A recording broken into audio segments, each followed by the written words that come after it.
A Brantford man living with ALS is using positivity and social media to highlight his journey and raise awareness about the debilitating disease. Through his custom apparel shop, he's also campaigning for more support in the community ahead of an ALS event tomorrow in Hamilton. Jason Gaidola has the story. When adding print to his t-shirts, it takes effort for Dave Dodds to grab the stamping press when working in his shop. My deltoids have atrophied to just about nothing, but the rest of the muscles in my arms work. The 48-year-old Brantford man at Fat Dave's apparel shop says it was last September when he noticed weakness in his shoulders.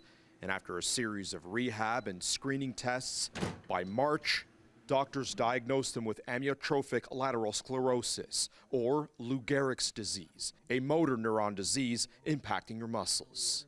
The information you go and search for on the internet can be very dark when it comes to ALS. So I'm trying to provide, information in layman's terms, a bit of humor about it. That's what's going to get me through is the laughter. Through his YouTube channel, Dodds provides updates of his journey with his family. Dodds says doctors think he may have a rare form of ALS and hopes to see more federally approved treatments get funding.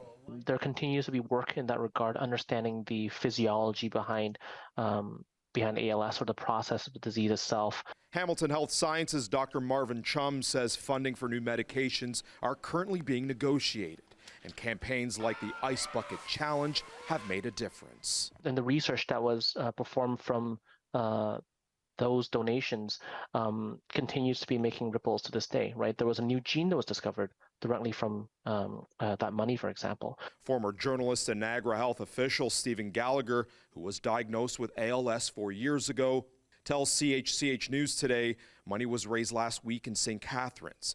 And from the money raised, ALS Canada provides vital equipment like hospital beds, ramps, wheelchairs, and walkers, lessening the burden for people living with ALS. Dodd says over the last few weeks he has produced a couple hundred of these No One Fights Alone ALS t-shirts, shirts that are intended to support his family, and he intends on taking them to the Walk to End ALS event in Hamilton tomorrow. Dodd says he'll be sporting his purple t-shirt tomorrow in Hamilton.